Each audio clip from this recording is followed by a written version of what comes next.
Lede van die Right to Know veldtog en joernaliste van die Independent Koerantgroep het Dinsdag 17 Desember voor die Cape Times se Newspaper House kantore in die middestad betoog teen die onlangse afdanking van Alida de Noir as redakteur van die Cape Times Koerant. De Noir was op Vrydag 6 Desember van haar pos verwyder deur Dr. Iqbal Soerwy, wie se maatskappy Sekunjalu die hoofaandeelhouer in die koerantgroep is.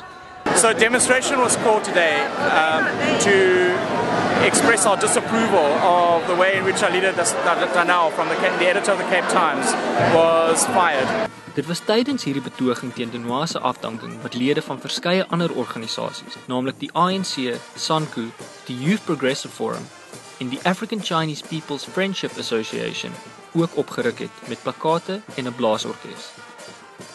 Die meerderheid van hierdie mense met wie die burger gesels het, was of onseker oor waaroor hulle betoog of wou nie kommentaar lewer nie. Can you explain to me what's going on? Don't know. I really don't know.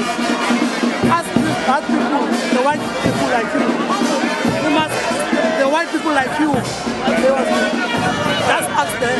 So the editor got fired, and this started off as a protest against that. And now Renzo mob has joined the protest. Then you've got those placards they were holding. They're very expensive ones, if you know what they cost. So I'd like to know who financed this whole thing. That's all I'm worried about, and I'm worried primarily about press freedom and the right to know. Sabotaging this I'm just asking demonstration. you now. You're answering my You're question, yes or sabotaging no? this demonstration. Ek dink is 'n skandaal dat hulle hier so was.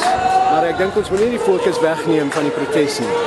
En ek glo tog dat die mag van korporasies en die mag van die staat besig is om die koerante en vrye media dood te maak.